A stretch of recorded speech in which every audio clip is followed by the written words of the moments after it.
Chapter 2. How your mind works. Your subconscious mind is a seat of emotions. It is a creative mind. If you think good, good will follow. If you think evil, evil will follow. The most important point is, once the subconscious accepts an idea, it begins to execute it. It does not engage in judging you. The objective and subjective mind. The objective mind is aware of the objective world. It is your guide and director in your contact with the environment. You gain knowledge through 5 senses. Your objective mind learns through observation, experience, and education. Its greatest function is reasoning. Your subjective mind perceives by intuition. It is the seat of emotions and the storehouse of memory. It performs its highest functions when your objective mind is not functioning, in a sleepy or drowsy state. Your subconscious mind has the capacity of clairvoyance and clairaudience. It can see and hear events that are taking place elsewhere. Through it, you can read thoughts of others. In order to correct wrong impressions, repeatedly give subconscious mind constructive, harmonious thoughts. It then accepts them, and new, healthier habits are formed. Subconscious mind is a seat of habits. It is caused by habitual thinking, good or bad. The subconscious cannot reason like your conscious mind. Your subconscious mind cannot argue controversially. Hence, if you give it wrong suggestions, it will accept them as true and will proceed to bring them to pass as conditions, experiences, and events. All things that have happened to you are based on thoughts impressed on your subconscious mind through belief. If you have conveyed erroneous thoughts to your subconscious mind, the sure method of overcoming them is by the repetition of constructive, harmonious thoughts, frequently repeated, which your subconscious mind accepts, thus forming new and healthy habits of thought and life, for your subconscious mind is the seat of habit. The habitual thinking of your conscious mind establishes deep grooves in your subconscious mind. This is very favorable for you if your habitual thoughts are harmonious, peaceful, and constructive. If you have indulged in fear, worry, and other destructive forms of thinking, the remedy is to recognize the omnipotence of your subconscious mind and decree freedom, happiness, and perfect health. Your subconscious mind, being creative and one with your divine source, will proceed to create the freedom and happiness which you have earnestly decreed. The tremendous power of suggestion. You must realize by now that your conscious mind is the watchman at the gate, and its chief function is to protect your subconscious mind from false impressions. You are now aware of one of the basic laws of mind. Your subconscious mind is amenable to suggestion. As you know, your subconscious mind does not make comparisons or contrasts, neither does it reason and think things out for itself. This latter function belongs to your conscious mind. It simply reacts to the impressions given to it by your conscious mind. It does not show a preference for one course of action over another.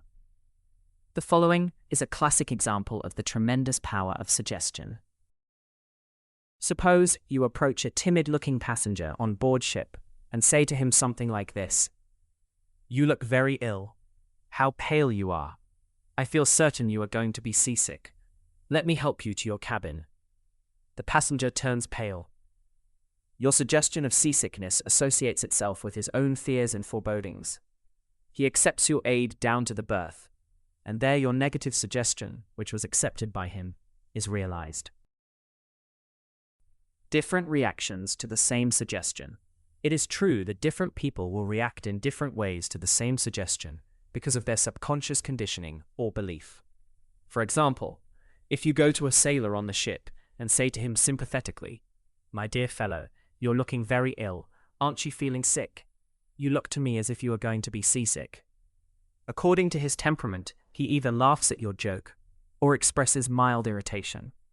Your suggestion fell on deaf ears in this instance, because your suggestion of seasickness was associated in his mind with his own immunity from it. Therefore, it called up not fear or worry, but self-confidence. The dictionary says that a suggestion is the act or instance of putting something into one's mind, the mental process by which the thought or idea suggested is entertained, accepted, or put into effect. You must remember that a suggestion cannot impose something on the subconscious mind against the will of the conscious mind. In other words, your conscious mind has the power to reject the suggestion given. In the case of the sailor, he had no fear of seasickness. He had convinced himself of his immunity, and the negative suggestion had absolutely no power to evoke fear. The suggestion of seasickness to the other passenger called forth his indwelling fear of seasickness. Each of us has his own inner fears, beliefs, and opinions. These inner assumptions rule and govern our lives. A suggestion has no power in and of itself, except it is accepted mentally by you. This causes your subconscious powers to flow in a limited and restricted way, according to the nature of the suggestion. How he lost his arm. Every 2 or 3 years, I give a series of lectures at the London Truth Forum in Caxton Hall. This is a forum I founded a number of years ago. Dr. Evelyn Fleet, the director, told me about an article which appeared in the English newspapers dealing with the power of suggestion. This is the suggestion a man gave to his subconscious mind over a period of about 2 years. I would give my right arm to see my daughter cured. It appeared that his daughter had a crippling form of arthritis, together with a so-called incurable form of skin disease. Medical treatment had failed to alleviate the condition, and the father had an intense longing for his daughter's healing, and expressed his desire in the words just quoted. Dr. Evelyn Fleet said that the newspaper article pointed out that one day the family was out riding when their car collided with another. The father's right arm was torn off at the shoulder, and immediately the daughter's arthritis and skin condition vanished. You must make certain to give your subconscious only suggestions which heal, bless, elevate, and inspire you in all ways. Remember that your subconscious mind cannot take a joke. It takes you at your word. How autosuggestions banishes fear. Autosuggestion means suggesting something definite and specific to oneself. A young singer was invited to give an audition. She had been looking forward to the interview, but on 3 previous occasions she had failed miserably due to fear of failure. This young lady had a very good voice, but she had been saying to herself, "When the time comes for me to sing, maybe they won't like me. I will try, but I'm full of fear and anxiety." Her subconscious mind accepted these negative autosuggestions as a request and proceeded to manifest them and bring them into her experience. The cause was an involuntary autosuggestion, i.e., silent fear thoughts, emotionalized and subjectified. She overcame it by the following technique. 3 times a day, she went alone into a quiet room. She sat down comfortably in an armchair, relaxed her body, and closed her eyes. She stilled her mind and body as best as she could. Physical inertia favors mental passivity and renders the mind more receptive to suggestion. To counteract the fear suggestion, she repeated to herself, "I sing beautifully. I am poised, serene, confident, and calm." At each sitting, she repeated this statement slowly, quietly, and with feeling 5 to 10 times. She had 3 sittings every day, and 1 immediately before going to sleep. After 1 week, she was completely poised and confident. When the invitation to audition came, she gave a remarkable, wonderful audition. How she restored her memory. A woman aged 75 was in the habit of saying to herself, "I am losing my memory." She reversed the procedure and practiced induced autosuggestion several times a day, as follows. "My memory from today on is improving in every department. I shall always remember whatever I need to know at every moment of time and point of space. The impressions received will be clearer and more definite. I shall retain them automatically and with ease. Whatever I wish to recall will immediately present itself in the correct form in my mind. I am improving rapidly every day, and very soon my memory will be better than it has ever been before." At the end of 3 weeks, her memory was back to normal, and she was delighted. How he overcame a nasty temper. Many men who complained of irritability and bad temper proved to be very susceptible to autosuggestion and obtained marvelous results by using the following statements 3 or 4 times a day, morning, noon, and night prior to sleep for about a month. Henceforth, I shall grow more good-humored. Joy, happiness, and cheerfulness are now becoming my normal states of mind. Every day I am becoming more and more lovable and understanding. I am now becoming the center of cheer and goodwill to all those about me, infecting them with good humor. This happy, joyous, and cheerful mood is now becoming my normal, natural state of mind. The constructive and destructive power of suggestion. Some illustrations and comments on heterosuggestion. Heterosuggestion means suggestions from another person. In all ages, the power of suggestion has played a part in the life and thought of man in every period of time and in each country of the earth. In many parts of the world, it is the controlling power in religion. Suggestion may be used to discipline and control ourselves, but it can also be used to take control and command over others who do not know the laws of mind.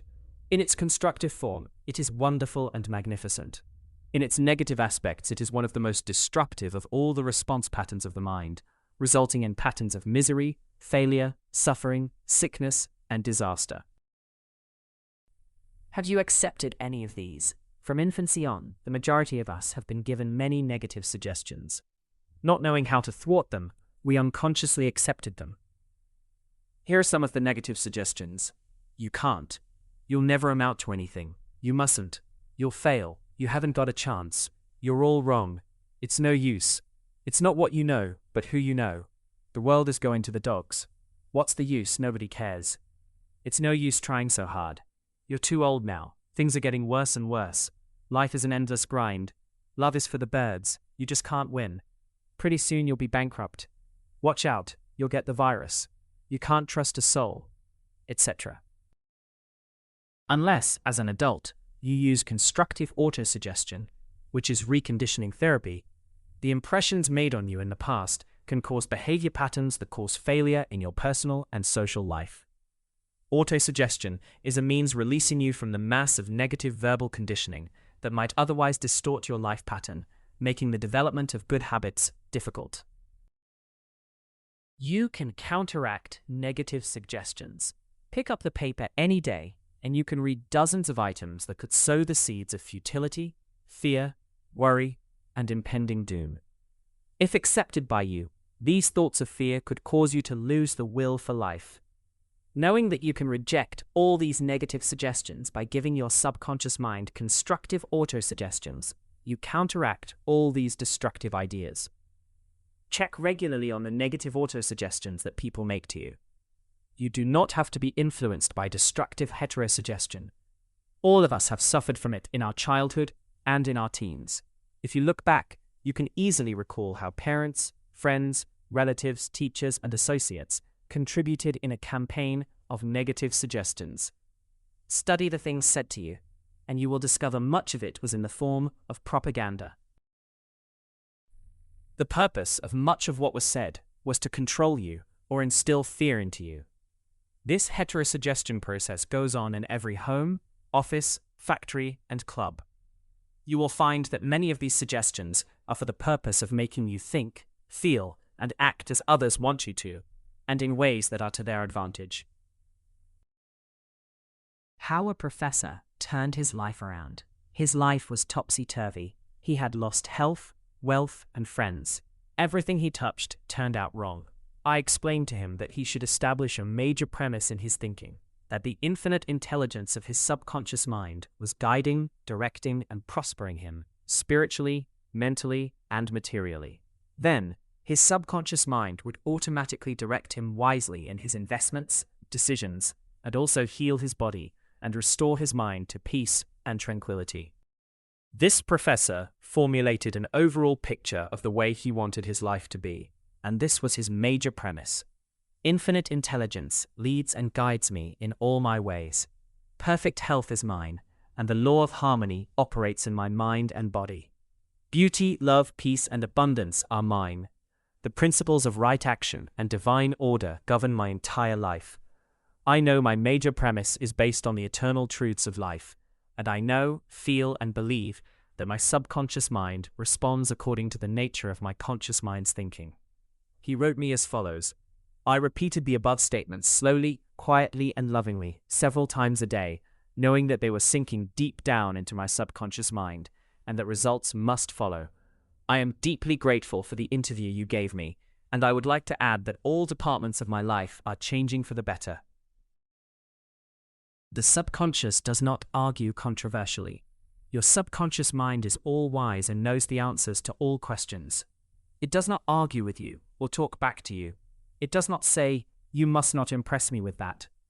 For example, when you say, "I can't do this, I am too old now, I can't meet this obligation, I was born on the wrong side of the tracks, I don't know the right politician," you are impregnating your subconscious with these negative thoughts, and it responds accordingly.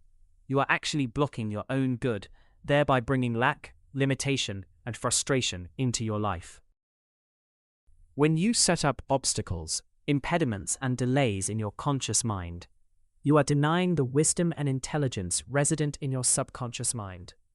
You are actually saying, in effect, that your subconscious mind cannot solve your problem.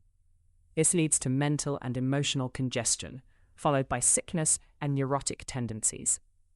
To realize your desire and overcome your frustration, affirm boldly, several times a day, "The infinite intelligence which gave me this desire leads, guides, and reveals to me the perfect plan for the unfolding of my desire. I know the deeper wisdom of my subconscious is now responding, and what I feel and claim within is expressed in the without." There is a balance, equilibrium, and equanimity. If you say, "There is no way out, I am lost, there is no way out of this dilemma, I am stymied and blocked," you will get no answer or response from your subconscious mind. If you want the subconscious to work for you, give it the right request and attain its cooperation. It is always working for you. It is controlling your heartbeat this minute, and also your breathing. It heals a cut on your finger, and its tendency is lifeward, forever seeking to take care of you and preserve you. Your subconscious has a mind of its own, but it accepts your patterns of thought and imagery. When you are seeking an answer to a problem, your subconscious will respond, but it expects you to come to a decision and to a true judgment in your conscious mind. You must acknowledge the answer is in your subconscious mind. However, if you say, "I don't think there is any way out, I am all mixed up and confused, why don't I get an answer?" you are neutralizing your prayer. Like the soldier marking time, you do not get anywhere. Still the wheels of your mind, relax, let go, and quietly affirm, "My subconscious knows the answer. It is responding to me now. I give thanks because I know the infinite intelligence of my subconscious knows all things and is revealing the perfect answer to me now. My real conviction is now setting free the majesty and glory of my subconscious mind. I rejoice that it is so."